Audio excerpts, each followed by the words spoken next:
30년이라는 시간은 한 세대가 지나가기에 충분한 시간입니다. 그럼 시간을 돌려 지금으로부터 약 30년 전인 1990년대 초로 가볼까요? 1992년 강원도 영월군 상동읍의 한 광산에서는 마지막 폭파음이 울려 퍼졌습니다. 바로 상동 텅스텐 광산이었죠. 이 광산은 한때 어마어마한 규모를 자랑했습니다. 일제강점기부터 채굴되기 시작한 이곳은 해방 후 한국 경제에 든든한 버팀목 역할을 했습니다. 1970, 80년대에는 전세계 텅스텐 생산량의 상당 부분을 담당하는 거대한 보물창고였죠.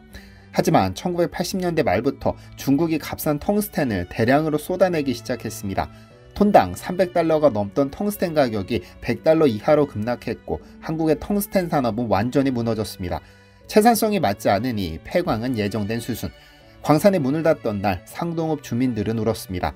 4,000명이 넘던 인구가 순식간에 1,000명으로 줄어들었습니다. 번화했던 상동읍 거리는 텅 비어버렸고 광산 시설들은 녹슬어갔습니다. 그런데 놀라운 일이 벌어졌습니다. 작년, 그러니까 2024년 무려 32년 만에 이 상동광산에서 다시 폭파음이 울리기 시작한 겁니다.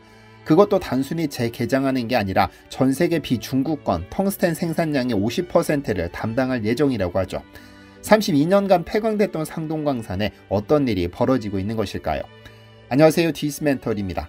한국이 반도체와 전기차 강국으로 부상하면서 한 가지 치명적인 약점이 드러났습니다.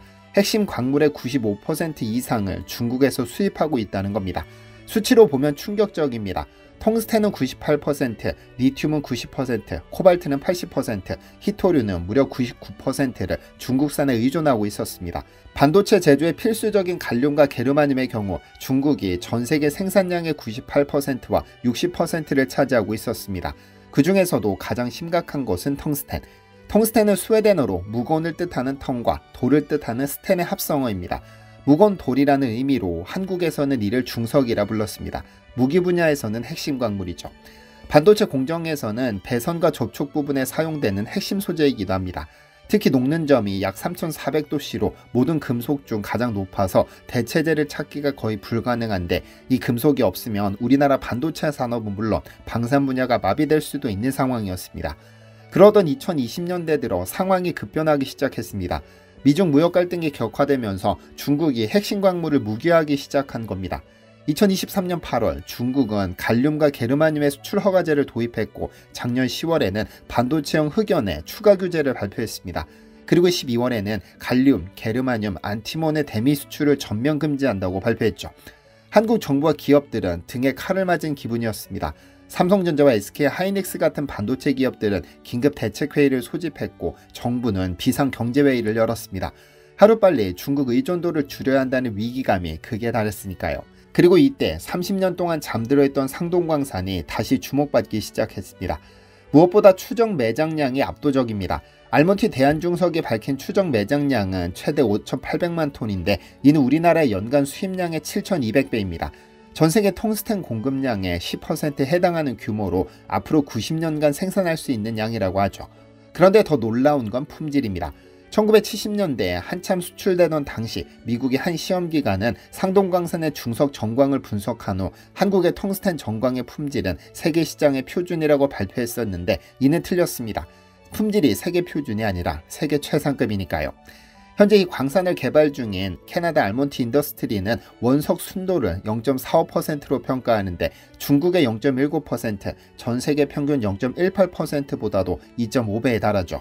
이러한 비밀을 한 미국이 제2차 세계대전이 끝나자마자 소련을 견제한다며 한국 전쟁 중에 한미 중석협정을 체결하기도 했습니다. 선금 50억을 지불하고 2년간 중석 15,000톤을 수입하기로 결정했었습니다. 어쨌든 2020년대 초반부터 수킬로미터에 이르는 갱도를 다시 뚫고 광산 터 정비와 도로 보완 공사를 진행하는 등 채굴 준비에 막대한 투자가 이뤄졌습니다. 이미 약 1,200억 원의 자금이 투입되어 인프라 구축이 진행됐고 올해 말부터 상업 생산을 재개하는 것이 목표인데요. 무엇보다도 이번 재개발에서 주목할 점은 신기술 도입으로 인한 채산성 향상입니다. 과거 채굴이 중단된 이유는 원광에 섞인 불순물 등을 제거하여 텅스텐 정광을 뽑아내는 선광 공정의 효율이 낮아 경제성이 떨어졌기 때문이었습니다. 하지만 최근 알몬티와 한국지질자원연구원 등이 협력하여 상동광산에 최적화된 새로운 선광 기술을 개발했습니다. 그 결과 광석에서 텅스텐을 추출하여 정광으로 만드는 효율을 기존 55% 수준에서 85% 이상으로 끌어올릴 수 있게 됐죠. 무려 30% 이상 향상된 회수율 덕분에 이제는 낮은 품위의 원광으로도 충분한 양의 텅스텐을 뽑아낼 수 있어 사업성이 획기적으로 개선된 겁니다. 이 소식이 해외로 전해지자 세계가 들썩였습니다. 작년 8월에는 미국 지질조사국 대표단이 직접 상동광산을 방문해 상황을 살폈는데 미국도 중국 의존도를 줄이기 위해 안정적인 텅스텐 공급처를 찾고 있었기 때문입니다. 올해부터 생산을 시작해 연간 230만 톤의 텅스텐 정광을 생산할 계획인데 이는 전 세계 비중국권 텅스텐 생산량의 43%에 해당하는 엄청난 규모입니다.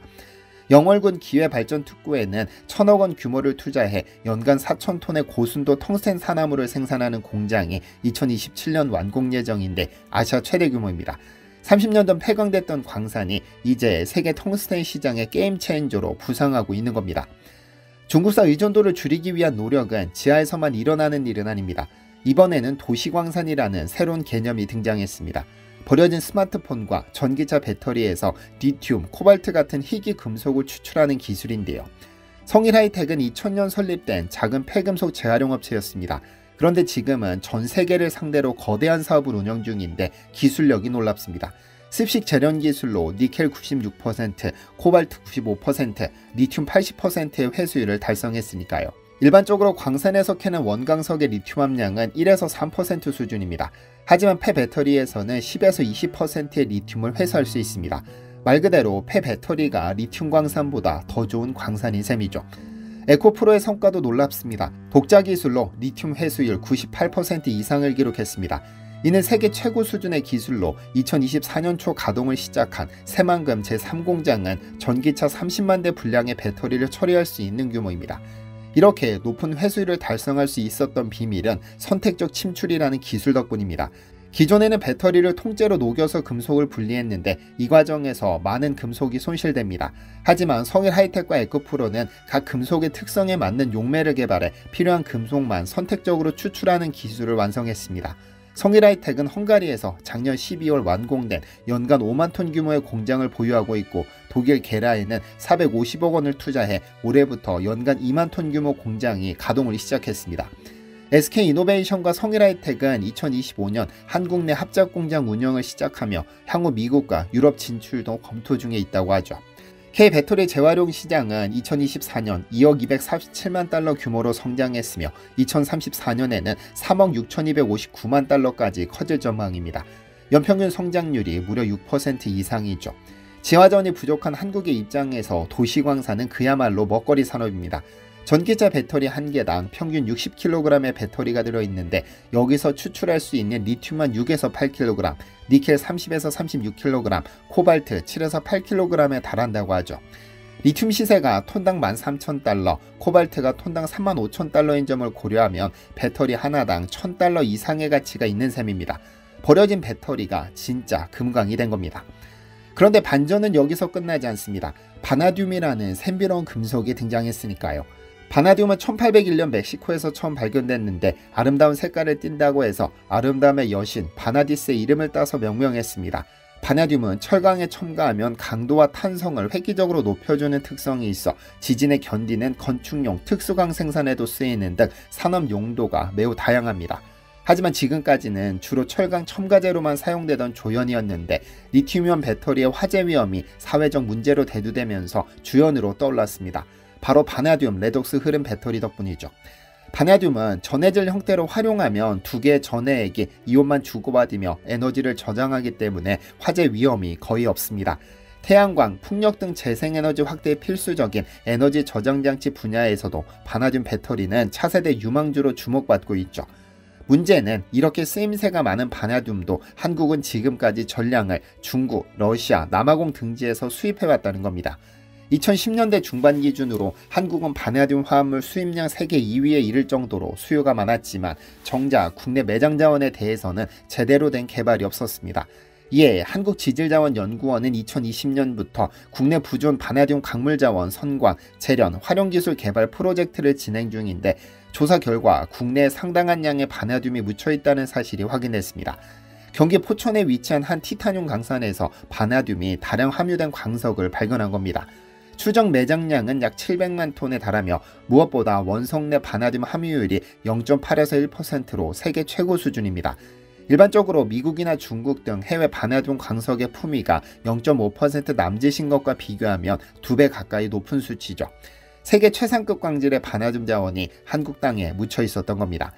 포천 외에도 충북 옥천, 충남 금산 등의 광산에서 채취한 시료들을 분석한 결과 경제성이 충분한 바나듐 부존량을 가진 곳들이 여러 포착됐습니다. 실제로 2019년에는 대전 인근 지역에서 10조 원 규모의 바나듐 매장량이 확인되었다는 뉴스 기사가 전해지기도 했는데요. 당시 국내 광산개발업체 DST는 이 발견을 계기로 바나듐 광산개발과 2차전지 사업 진출을 선언하고 2022년까지 자원개발을 통한 수익 창출을 이루겠다는 비전을 발표하기도 했습니다. 물론 발견된 자원이 곧바로 개발로 이어지는 것은 아닙니다. 바나듐 광산개발의 기술적 난이도 때문인데요. 포천에서 확인된 광석은 티탄 철석이라는 광물에 바나듐이 포함된 형태였는데 현재까지는 이 원석을 용광로 내화재 정도로만 쓰고 값싸게 중국에 수출하는 실정입니다. 수출 공정이 까다롭고 경제성이 검증되지 않았기 때문이죠. 이를 위해 지지련을 비롯한 국내 연구기관과 기업들이 선별, 재련기술 개발에 착수했는데 목표는 원석에서 바나듐을 효율적으로 분리하여 특수광 합금, ESS 전해질 등 고부가 가치 용도로 활용하는 것입니다. 다행히 한국은 세계 최고 수준의 2차전지 제조 기술을 보유하고 있어 바나듐만 제대로 활용한다면 ESS용 대용량 배터리 시장에서 경쟁력을 갖출 수 있다는 평가가 나옵니다. 또한 정부 차원에서도 희귀금속 자원 개발 로드맵에 바나듐을 포함시켜 기술 개발과 투자 유치를 지원하고 있는데요. 다행인 것은 앞으로 바나듐 수요는 폭발적으로 증가할 전망입니다.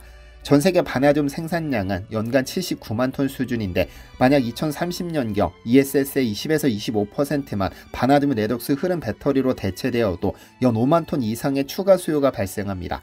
그리고 이는 현재 전 세계 생산량의 절반에 육박하는 양이죠. 중국 등 주요국은 이러한 수요 증가에 대비해 자국 내 바나듐 활용을 늘리고 있는데 예컨대 중국 정부는 건축용 철근에 바나듐 사용을 의무화하여 내수 수요를 촉진하고 있습니다.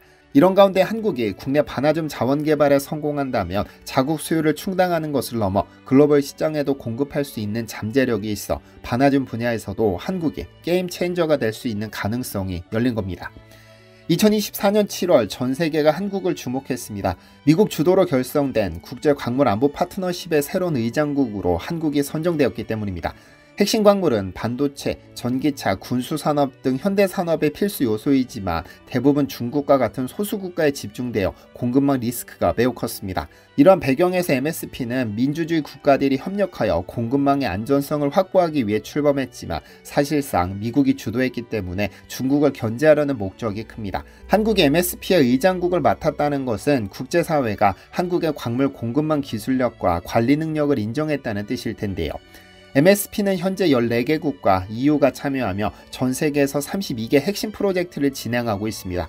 이 중에서도 한국이 집중적으로 추진한 상동 텅스텐 광산 재개발 프로젝트는 특히 주목받았고 K배터리 재활용 기술의 상용화, 바나듐 자원 개발 등이 모두 인정받은 결과였습니다. 이제 한국의 위상은 완전히 달라졌습니다. 경쟁이 치열한 글로벌 광물 자원 확보 전쟁에서 한국은 이제 새로운 국면을 맞이하고 있습니다. 자원 빈국이라는 꼬리표 대신 첨단 소재 강국이라는 타이틀을 달 날이 머지않아 보입니다.